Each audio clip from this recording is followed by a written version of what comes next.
నిమీలిత నేత్రద్వయం, శ్రవణంతో దృశ్యం, వీణులతో వీక్షణం, వసంతవల్లరితో సుసాధ్యం. వసంతవల్లరికి స్వాగతం. ఈనాటి వసంతవల్లరిలో ప్రఖ్యాత కథా రచయిత్రి శ్రీమతి అత్తలూరి విజయలక్ష్మి గారు రచించిన కథ సతీ సమేతుడు వింటారు.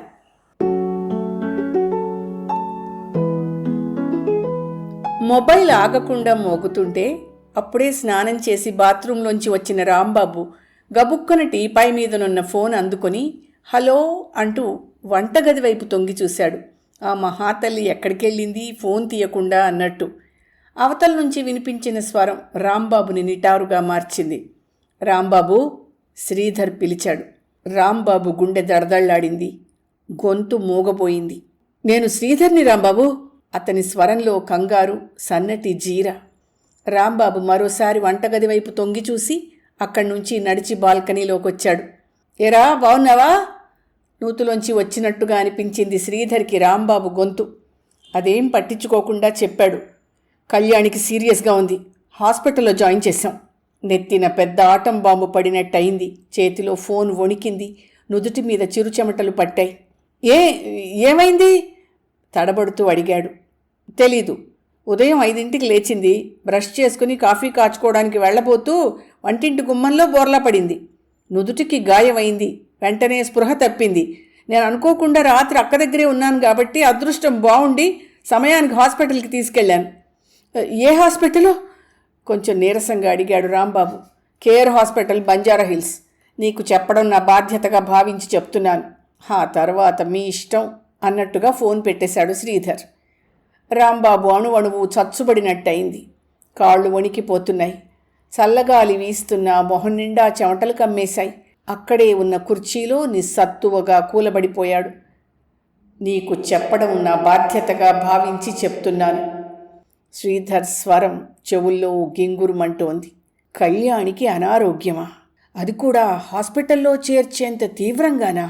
రాంబాబుకి ఉన్నపళంగా పరిగెత్తుకుని వెళ్లాలనిపించింది. కానీ అడుగు కూడా కదపలేని నిస్సహాయత. కాళ్ళు చేతులు చచ్చుబడినట్టు ఉన్న చోటు నుంచి కదలనని మొరాయిస్తున్నాయి. అతని కాళ్ళు చేతులు కళ్యాణి కోసం పనిచేయడం మానేసి చాలా కాలమైంది. ఇంకా చెప్పాలంటే మనసు ఎంత తప్పించినా మెదడు కూడా ఆమె ఆలోచనలను దగ్గరకు రానివ్వడానికి భయపడుతోంది. కారణం శాంత. శాంత రాంబాబు అగ్నిసాక్షిగా పెళ్లాడిన భార్య. కళ్యాణి రాంబాబు అంతరాత్మ సాక్షిగా తాళి కట్టిన భార్య. ఇద్దరూ భార్యలే. అయినా అటు మంత్రాల సాక్షిగా, ఇటు బంధుమిత్రుల సాక్షిగా అతని చేత తాళి కట్టించుకుని అగ్ని చుట్టూ 7 అడుగులు నడిచి అతని ఇంటికి వచ్చి ఇంటి ఇల్లాలయ్యింది. అతని పిల్లలకి తల్లి అయింది.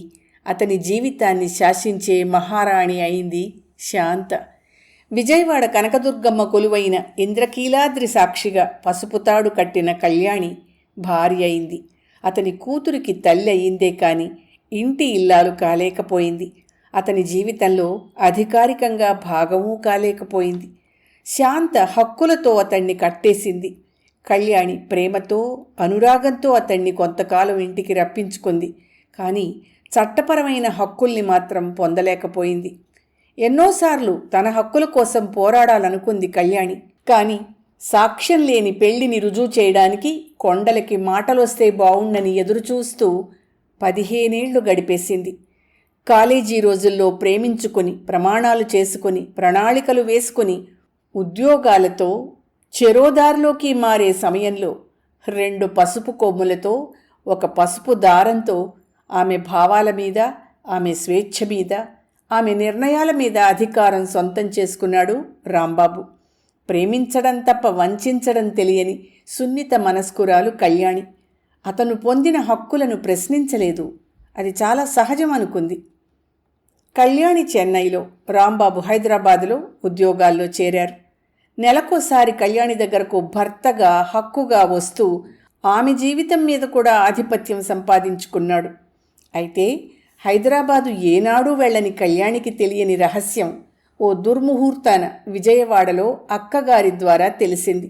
తల్లిదండ్రుల మాటని శిరసావహిస్తూ కళ్యాణితో తను రహస్యంగా చేసుకున్న నైతిక ఒడంబడికను విస్మరించి రాంబాబు మరో అమ్మాయితో సామాజిక ఒడంబడిక చేసుకున్నాడని, మరో అమ్మాయికి చట్టబద్ధంగా 100 మంది సాక్షిగా మరోమారు భర్త అయ్యాడని తెలుసుకున్న కళ్యాణి నెత్తిన ఆ ఇంద్రకీలాద్రి విరుచుకుపడుతున్న భావన. బీటెక్ ఫస్ట్ క్లాస్లో పాస్ అయి క్యాంపస్ సెలక్షన్లో మంచి కార్పొరేట్ కంపెనీలో చదువు పూర్తి కాకుండానే ఉన్నతమైన ఉద్యోగం సంపాదించుకున్న కళ్యాణి తెలివితేటలు బీటలు వారి పగలడానికి సిద్ధమవుతున్న తన సంసారాన్ని నిలబెట్టుకోవడంలో నిర్వీర్యమై భార్య స్థానం నుంచి స్థానభ్రంశం చెందింది. నువ్వు నా ప్రాణం కళ్యాణి, నా శరీరం మాత్రమే ఆమె దగ్గరుంది, మనసు నీతోటే, నీ దగ్గరే అంటూ పాత పాటను కొత్త రాగంలో వినిపించిన రాంబాబు స్వరంలోని మత్తుకి కరిగింది. అతి ప్రయత్నం మీద చెన్నై నుంచి హైదరాబాదు బదిలీ చేయించుకుని అతనికి శాశ్వతంగా చట్టవిరుద్ధమైన భార్యగా మిగిలింది. ముందు నీ స్థానం నీదే కళ్యాణి అన్న అతని మాటల పారవస్యంలో వాస్తవం గ్రహించలేకపోయిన కళ్యాణి పక్కన పడుకున్న భర్త మాటిమాటికి చేతివాచి చూసుకుంటూ వెళ్ళాలి కళ్యాణి, తను భోజనం చేయకుండా ఎదురు చూస్తూ ఉంటుంది అంటుంటే నిర్ఘాంతపోయింది. సాయంత్రం ఆఫీస్ నుంచి నేరుగా తనింటికి వచ్చిన అతన్ని ఆదమరిచి అల్లుకుపోయిన తన అమాయకత్వానికి తనని తానే అసహ్యించుకుంది. అయినా ఆ అసహ్యం నుంచే జన్మించింది వాసవి. అటు 2 పిల్లలు, ఇటు ఈ ఒక్క పిల్ల, మొత్తం 3 పిల్లల తండ్రి అయినా లోకం దృష్టిలో 2 పిల్లల తండ్రిగానే చలామణి అవుతున్నాడు రాంబాబు. తన కూతురికి ఆ తండ్రి పేరు చెప్పుకోలేకపోతున్న దౌర్భాగ్యానికి ఎడవాలో నవ్వాలో అర్థం కాని కళ్యాణి చట్టపరమైన హక్కుల కోసం ఆక్రోశించింది. కానీ అది అరణ్యరోదన అయింది. కాలం గడుస్తున్న కొద్దీ రాంబాబు చాప కింద నీరులా తనకు చేస్తున్న ద్రోహం, సంప్రదాయం, సంఘం అనే మాటలతో చాటుకున్న పిరికితనం కళ్యాణికి బోధపడ్డాయి. మొదట్లో రోజుకి 2 గంటలు, ఆ తర్వాత 2 రోజులకో 2 గంటలు, క్రమంగా వారానికో గంట అలా తగ్గుతూ వచ్చిన అతని రాకపోకలు అగ్నిసాక్షి చేత నియంత్రించబడ్డాయి.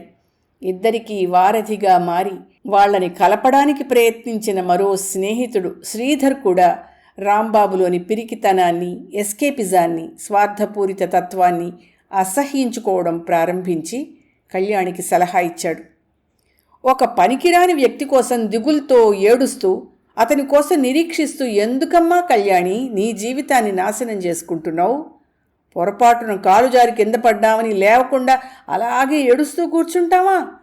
లేవాలి, గాయానికి మందేసుకోవాలి, మానిన గాయం చూస్తూ మరోసారి కింద పడకుండా అప్రమత్తంగా ఉండాలి.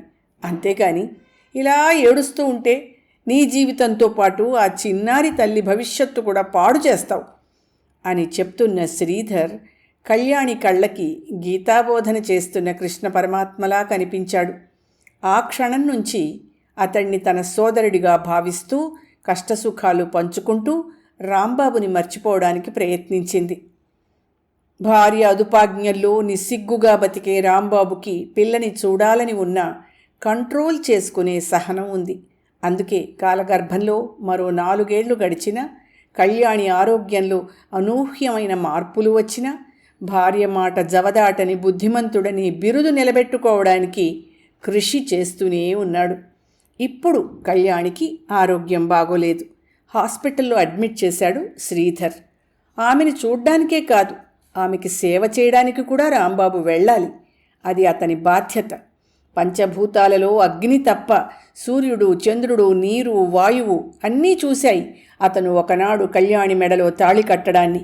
కానీ అగ్నిసాక్షే ప్రబలమైంది అనుకునే భార్య కళ్యాణి గురించి తెలిసినా ఆమెని అతని భార్యగా అంగీకరించలేదు, ఆమోదించలేదు. ఆమె అంగీకరించలేదు కాబట్టి రాంబాబు కూడా ఆమోదించలేదు. అందుకే అతనికి తన బాధ్యతల గురించి ఆలోచించే జ్ఞానం లేదు. అయితే ఆమెతో పంచుకున్న ప్రేమానురాగాలు, పెంచుకున్న మమతానుబంధాలు మర్చిపోలేకపోతున్నాడు. కారణం, ఇంకా మనసు చావలేదు.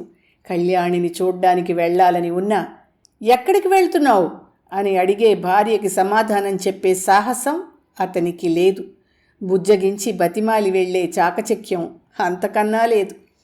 ఫలితంగా అతని కోసం ఎదురు చూసిన కళ్యాణి గాజు కళ్ళు శాశ్వతంగా మూసుకుపోయాయి.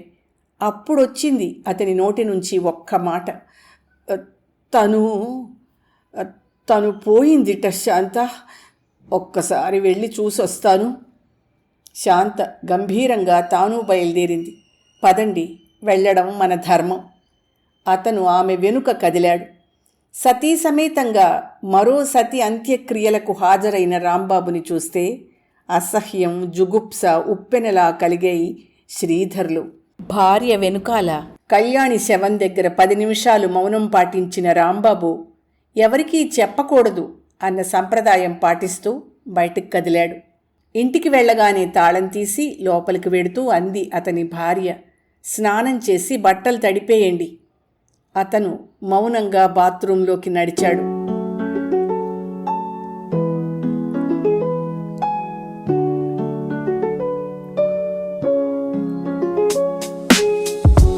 వసంతవల్లరిలో ప్రఖ్యాత కథా రచయిత్రి శ్రీమతి అత్తలూరి విజయలక్ష్మి గారు రచించిన కథ సతీ సమేతుడు విన్నారు.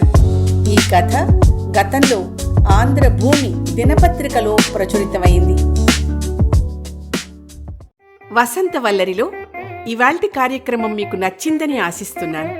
అందుకే లైక్ చేసి మీ మిత్రులకు, బంధువులకు లింక్ను షేర్ చేసి మీ అమూల్యమైన అభిప్రాయాన్ని నాకు కామెంట్ బాక్స్లో తెలియచేయమని, వసంతవల్లరికి సబ్స్క్రైబ్ చేయమని విన్నవించుకుంటూ మీ వసంతలక్ష్మి అయ్యగారికి సెలవు. మరి థ్యాంక్ యూ. వసంతవల్లరి మిత్రులు, శ్రేయోభిలాషులు, వీక్షకులు, శ్రోతలు అందరికీ ఒక విజ్ఞప్తి. గతంలో లాగానే ఎప్పటికప్పుడు నా కథలను విని స్పందన తెలియచేయమని కోరుతూ, నేను చదివిన కథ మీకు బాగా నచ్చినట్టయితే తప్పకుండా హైప్ ఆప్షన్ నొక్కి నన్ను ప్రోత్సహిస్తారు కదూ.